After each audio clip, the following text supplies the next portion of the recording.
Uh, Product development, you'll see that later on the tour, but in our R&D shop, we do all of our decks and hulls in-house, do all the tooling, and basically from that we do CAD drawings of a lot of the in-house parts we make. We're pretty much vertically integrated. We do our own stringer systems, our own upholstery, our own cabinetry. With the tooling shop, we're creating CAD drawings and CAD models, and then all the upholstery that's built from those. And then we have the two CNC machines out here.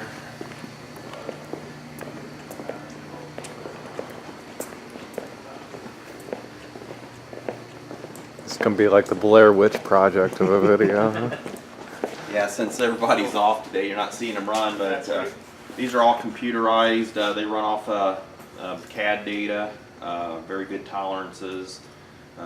We've had CNCs here since 1987, so we cut all of our plywoods here, our cabinetry, our plastic parts, our plastic structures.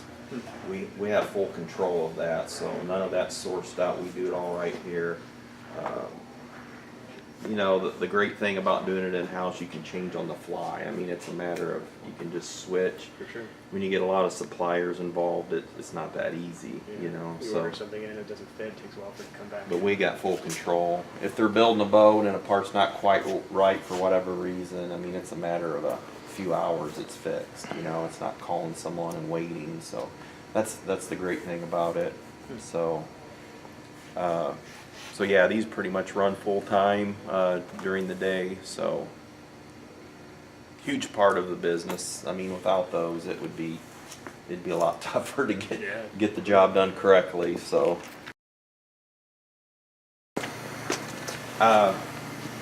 over the years, we've had different sales reps come through here when we were NGG. A lot of strangers to the Rinker product, I guess, that wasn't really familiar. And I had a couple sales guys tell me we had the best cabinets in the industry. Okay. I'm like, okay, explain why we have the best. One thing that they noticed is, like when we do our cabinetry, I'll design slots in the parts. Obviously, they don't go all the way through, but that's where all the other parts lock in. Mm-hmm. So it's kind of a tongue and groove idea. So that helps with that. It helps with strength, but it also helps with, yes. And then we can build our cabinets without a blueprint when you do it that way, because it really goes together one way, the way it locks. So that was one reason. If you take a look at the back of the cabinet, this is actually, yes. We use all poly cleats, which is just a fancy word for plastic. It's kind of a softer plastic. That was a huge advantage through the sales guy's eyes, because they don't split like wood. And also when you're putting a screw through it, obviously they're pre-drilled, but once your screw seats to the cleat, you're done. You're not gonna pop through the other side and put a defect in your laminate. So that was a strong point that we saw. And then the last one, if you notice, a lot of the cabinetry's got laminate on both sides. It really doesn't have to in certain areas. It's nice to have finish on the inside. Some people will put a cheaper, thinner black liner that I've noticed, but this is it's 50 thousandths. It's called high impact laminate. Great screw retentions. So when you put laminate on both sides, anytime you put a screw in, the retention's awesome. So screws don't come out. Like I said, I've been here going on 30 years, and I've never heard of a dealer calling saying our cabinet fell apart. Never heard it. So, you know, once in a while you may get some edging coming off here and there, but never structural. The cabinet's fallen. So we're pretty proud of that, but we've always kind of built them that way, and I think we took it for granted how well they are built until some of the new sales guys were coming in. It's like, oh my gosh, this thing's built like a tank, you know. So it was good to hear some of those strong points. Yeah. A little bit about our seating. We multi-layer our seats. It gives you that first inch of comfort and then a good nice support, a good core so you don't bottom out. Been doing that for years. That works very well for us. Something that Rinker does, and we've done it for years, when you put your backer in here, whether it be plastic or wood, is to protect that edge. So you'll notice this foam skirt's put on there. Oh, so the nylon or the material doesn't cut into the wood. Right.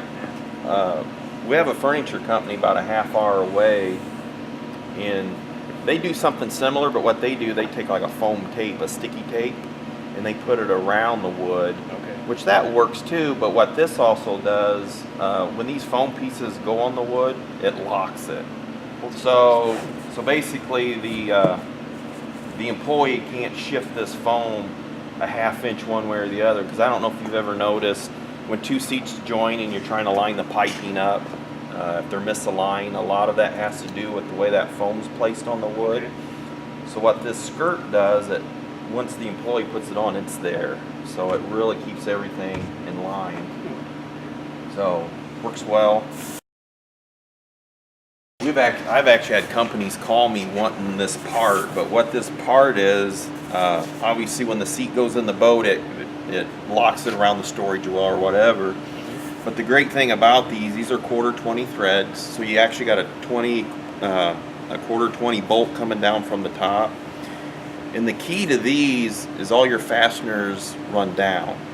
Okay, so your bolts run down.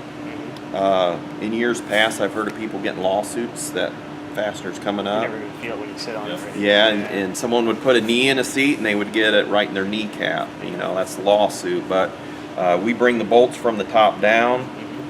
The holes are programmed on the CNC, so these are in the same place every single time. There's no measuring, there's no nothing. So the accuracy of this seat from boat to boat is it's spot on. Obviously we got humans still building the parts, so we try to put those things in to control accuracy.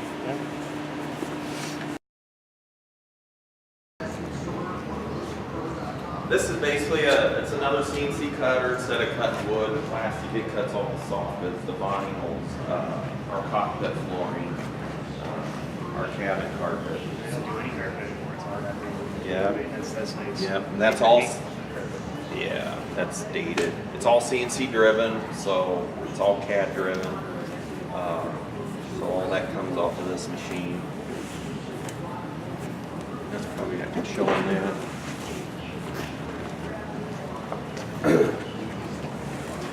Like I said earlier, obviously we still got humans building and sewing. Some things that we do at Rinker, you see these notches. Yep. So basically what those notches are, they're basically they're guide points for the sewer. So when they're sewing two pieces of vinyl together, they keep these notches lined up because they may, you may have a 4 or 5 foot run. And the time you get to the end, you're like, wow, it didn't sew right. But what these notches do, it keeps them on track. So very helpful. Those are all put in AutoCAD, and then of course once they're programmed, they're there every time. So try to do a lot of little things like that to try to take human error out of a hand-built product. So yes.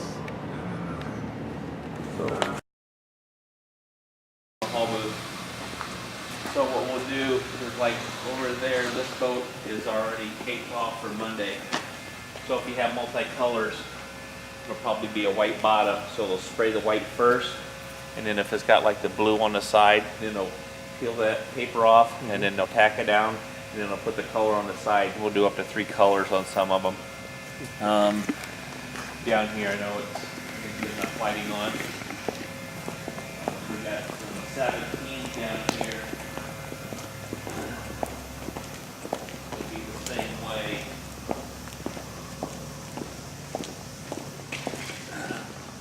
They'll paint the bottom color first, then they'll peel off the green paper, do a secondary color, and then there's another set of tape behind that one, and they'll peel that one up and do the 3 color. And I'll show you that. That's clear up front. It's a pretty cool little, it's a new color scheme we just came up with. Okay. But All of our boats from the 17 all the way up to the 370 have the same process, same materials. So we use Owens Corning chop. It's Opti Spray. It's one of the best that the market has. It soaks up resin really fast, so you don't have to put a lot of excess resin in with it. We've been using it for 5 years now. We put 90 mils of chop on every skin. So day one of our operation goes in a gel booth, gets sprayed, comes out, and they put the layer of chop on it, and then it sets 24 hours. We want that cure time to get to go through the heat cycles and then back down. Second day, we come back in and we do our woven wovings, which is Owens Corning. The 2415 combo mat. It's got a layer of chop on the back side. So if you use just a regular roving, you have to put a manual, go ahead and spray it on there. So what happens with this is done with a computer, and it's got the perfect 1.5 ounces on here already. Yeah. So then if you come in one day and you put one heavier on one side or thicker on this side, when you go to put the cabinets in, you can start seeing this. This here helps us keep a nice consistent, yes. Yeah. So we use it from the 17 all the way up to the 370. We have a biax. This is the material that we use for the bulk lamination on all of our hulls. And what you get with this is the 24-ounce woven roving. It has good puncture resistance, but it's somewhat flexible. Oh, okay. Okay? Yep. The mat will puncture, but it's more rigid. It's stiffer. So you've got stiffness, rigidity, and puncture resistance. And so multiple layers of this go in every single hull, and there's different layers. The amount of layers is dependent on that particular hull, how large it is, and how we've tested and proven what works. And then to assure consistency of the hulls and decks, we weigh each one when they come out of the mold. We've got digital scales. We weigh the hull and the deck, and everything's charted graph. Right. So we make sure that we have consistency from one boat to the next to the next. So over here is one of the stringers that come off of the CNC. And they'll assemble it over there. They have their own table. They assemble everything. They screw it. Yep. So it holds together nice. It's nice. And we'll lift it up with this crane. We'll set it back down in here. But you see we have nice holes that where water will drain to every location. It'll drain and won't hold any water. Yep. Back in the back, every motor area from the gas tank bulkheads back to the transoms, all 1.5 inches. Like I said, he's got grooves, notches, so like there would be a subfloor that goes in here, so you're not going to get a floor that goes this way or this way. It all locks in and it lays in. We put gas tank supports across the top, so when you get glass, you try to make them so they're somewhat light, but then if you put a brace across the top of it, it just helps that span. Every one of our stringers are installed. We'll take glass and we'll go all the way up, down, and then hand width out every way. Some competitors just chop and they'll even chop just part of that. You can see here that we do more than what's necessary. This is a little 18-footer, and you can see how we take the mat, goes all the way down, up, over, back down, one continuous piece. When we put our floors in, we strip it, the corners, the sides, so you have good overlaps. And that's what makes everything real strong. These are all flotation holes. Some of them are done with foam, but you can see that we put more than enough glass in them to keep them rigid. All of our blocker woods were cleats and so on and so forth. We put putty in behind them to ensure that there's no air in them. Yep. Same way with the transoms. We have pilot holes. We've already got the holes already routed out for where the motor goes. So we use the boring pins at the top, line the two bolts up. They come over, put the putty on that, slide it in, lined up every time perfectly.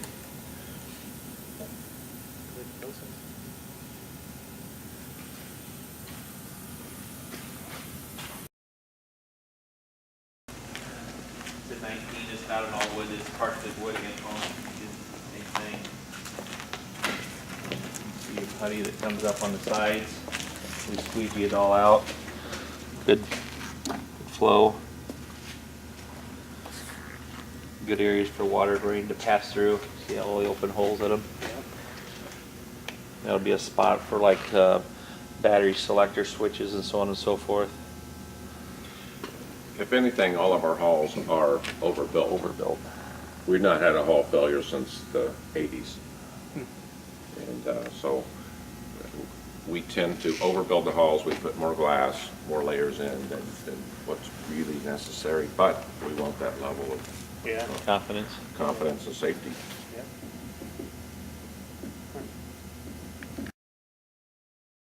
In the 90s, many of them might have structural issues with the stringers and floor and transom rotted out. Yeah. So here's a couple things. Ladders, always backed by plywood. All of our cleats are backed by plywood. Once you take your seat storages up and ski locker lids and stuff, you're going to find that we have rotocast plastics. Yeah, I remember. Yep. And we get, and they're all secured in a way you think they're going to come out. We use steel plates in for our seat pedestals, where your seat pedestals are set at. They're all backed by steel plates. And then some of our tubs we can maximize. So it may look small to some people, but this thing is actually huge. This is a one-piece tub that goes all the way around. So, you know, if you want to get a noodle in there, you can, you know, slip that whole noodle in there. They all have drain holes to keep them all dry. Yeah. Again, we use blocks of wood where we put screws. And then, yep, helps us support the wiring harnesses and stuff. This is 26? This is a 19. 19? 19.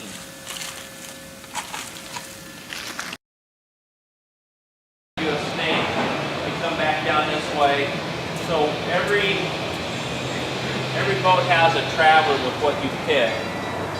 And over here, this boat will have a list of all the components. There's a pick list that the warehouse over there will bring in.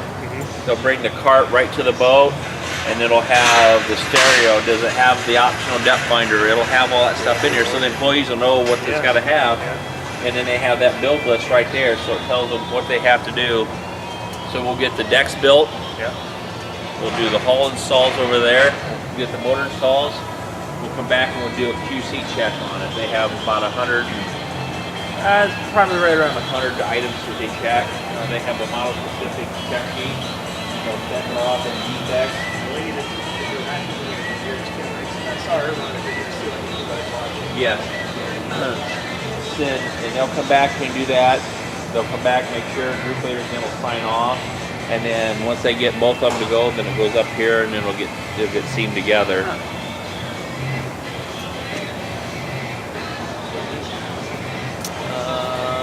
Let's see if we can go over here.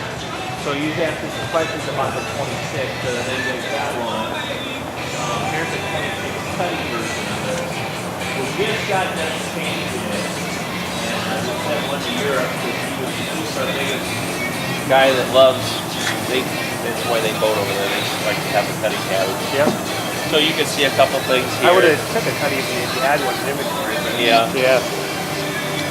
You can see all the drain holes we got. Yep. That. Our aluminum motor mounts, look how thick them things are. They don't have to be that big, but again, it's something that we feel more comfortable. Double hose clamps. Our fuel tanks are made out of aluminum, and they have a secret sauce coating on them to keep them from salt water. This is what you would look at for your cutting version.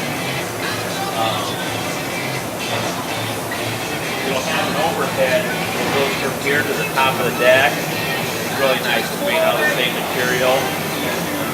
Got the carpet, the mica boxes on the inside. And there's a cap that goes over here, so when you put your cushions in, this all looks like the same thing, and then you can roll over and you got the full maximum width on it. Have a little splash of pouring on countertop and a mirror up there, but I think we got some pictures of the showroom. I can show you that one. Yeah. The porta potty we just got done with. Slide out, yep. Pull it out. And we'll have wood floor. Go down the bottom of it.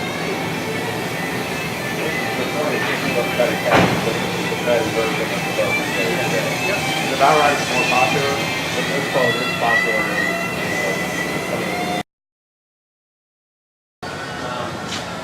couple things you got.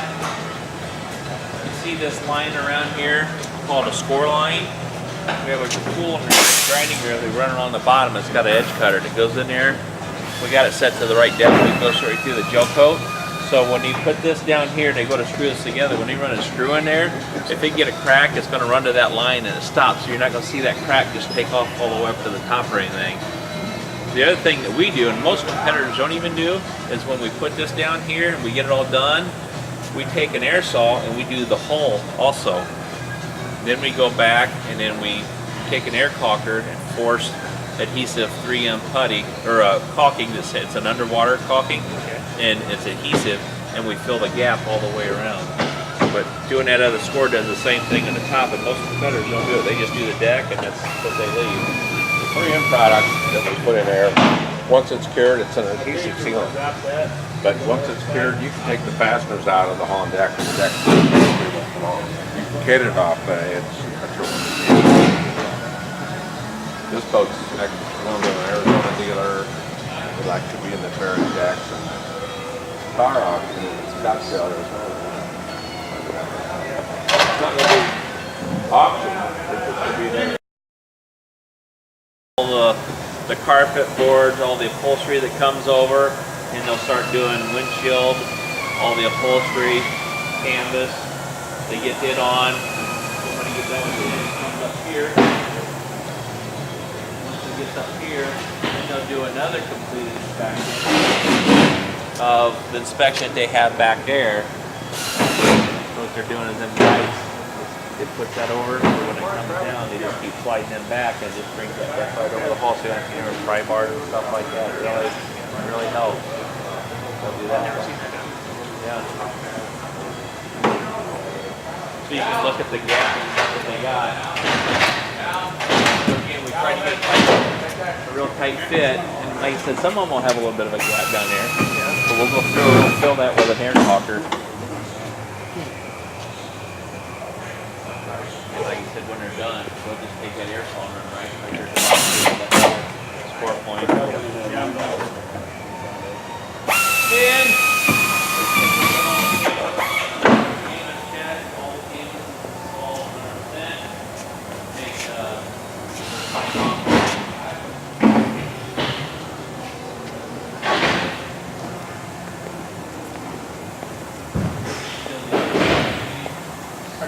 this is still the old way. This is what the old one was.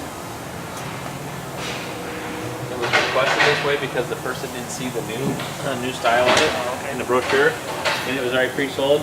So we'll show you the new style, which you've seen back there. It's pretty cool. So All right, basically, go ahead. you don't get any of the windows in it, but your overhead cabinets are this wide. They go on both sides, so you got a lot of nice storage in it. We put some speakers on the sides. We actually, the one we did was like a 2018 prototype. We're thinking about offering lighted speakers. So, which is, I kind of like that. Yeah. That has all the bending one too. yeah, It's really nice. yeah. Now we don't know if we're gonna go as fancy as what they did with all the multiple colors they have, Yeah. but at least when they get to this point, here's one of them they just got done seaming. You'll see your lines. They'll go back Monday, get more of this, and then on the plastic rail that they put on, all of the cuddy cabins and the cruisers, there's a stuff called wheel seal. It's like a 1-inch tape, and they apply it to the rail. They stick it on, and you run your screws in it. What's good about that, when you run your screw through it, that foam will expand to 1 inch, which if you like I said, your gap is less than a quarter, that thing will span up to 1 inch. So it just keeps growing and growing and just packs around it. No way water's going to go in. So you have water intrusion from this screw being caught by the caulk that we put in. Then you put the plastic rail, the plastic rub rail on with that adhesive tape on the back, so there's no way water's going to get in it. And then we turn around and caulk the top and the bottom of the rail too. So our leaks are we worked very hard in the 90s to get that taken care of. This is a 19-foot that we seen the tubs, so you can see how big this tub looks in this boat. Yeah. Because it goes past the seating area. Yeah. You know, you got a good you got another 5-6 inches on both sides. That stuff goes back in there, and you could. And most people, if they incorporate them, they just go the size of that, Yeah, and it's they don't just think about not. it. Yeah. It's wasted space. Yeah. We use kickers, stereo systems. We have 2 different models. We have this one from the 17, 18, and 19s, and then we use the KB1, which goes from the 21 to the 370. We use one speaker. We use their premium speaker, so we don't have a cheaper one for the 17 and a higher one for the 3. It's their premium speaker for everything. The only thing else we can go to to get a better speaker is their lighted version. So, They just started with kicker not too long ago, right? So yep, it's all Sony yep. before that. It was all Sony, but everything's all kicker now. Yeah. Most of these are all Bluetooth ready, so most people use iPods and stuff like that. So, you know, but it's a good unit.